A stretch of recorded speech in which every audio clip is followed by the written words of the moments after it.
स्वतंत्र भारत आपण पाहतोय, आत्माभिमानी अशा प्रकारचं 140 कोटी लोकांचा हा देश आपण पाहतोय। याच्या पाठीशी जर कोणी असेल तर ती छत्रपती शिवरायांची प्रेरणा आहे।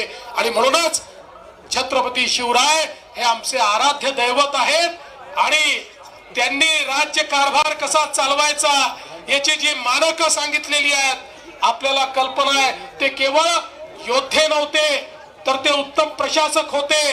पर्यावरण असेल, जलसंवर्धन असेल, जंगल संवर्धन असेल, या ठिकाणी वेगवेगळ्या प्रकारचं व्यवस्थापन असेल, या सगळ्या व्यवस्थापन शास्त्राचे गुरु हे छत्रपती शिवराय होते।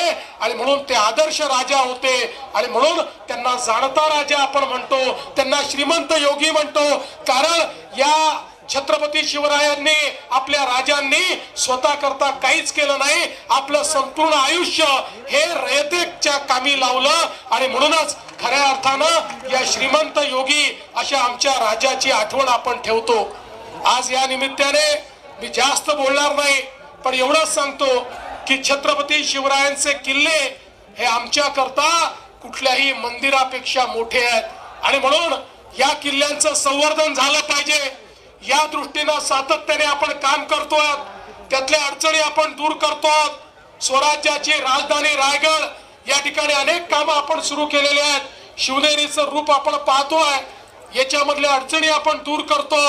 मला सांगताना आनंद वाटतो, आता आपण एक टास्क फोर्स तयार केलाय आणि शिवाजी महाराजांच्या किल्ल्यावरची सगळी अतिक्रमण काढून टाकण्याचा निर्णय आपण घेतलेला आहे।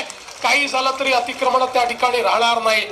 यासोबत ज्याचा उल्लेख माननीय शिंदे साहेबांनी केला, देशाचे प्रधानमंत्री माननीय नरेंद्र मोदीजी यांनी युनेस्कोची एक कॉम्पिटिशन होते, त्या कॉम्पिटिशनच्या माध्यमातून ते जगातले वारसा स्थळ हे त्या ठिकाणी नेमतात, ज्याला जागतिक वारसा म्हटलं जातं। अशा कॉम्पिटिशन मध्ये भारताच्या वतीनं माननीय मोदीजींनी छत्रपती शिवाजी महाराजांचे 12 किल्ले हे त्या ठिकाणी नॉमिनेट केलेले आहेत। आणि आता आमचे सांस्कृतिक मंत्री आशिष शेलारजींच्या नेतृत्वात पुढच्या आठवड्यामध्ये युनेस्कोच्या संपूर्ण टीम समोर जगातले वेगवेगळे देश प्रेझेंटेशन करणार आहेत। ते भारताचं प्रेझेंटेशन म्हणजे छत्रपती शिवरायांचे किल्ले हे कसे स्थापत्य शास्त्राचा उत्तम नमुना आहे, हे कसे जलसंवर्धनाचा उत्तम नमुना आहे, हे कसे पर्यावरण संवर्धनाचा उत्तम नमुना आहे, या संदर्भातलं सगळं प्रेझेंटेशन हे त्या ठिकाणी आशिषजींच्या नेतृत्वात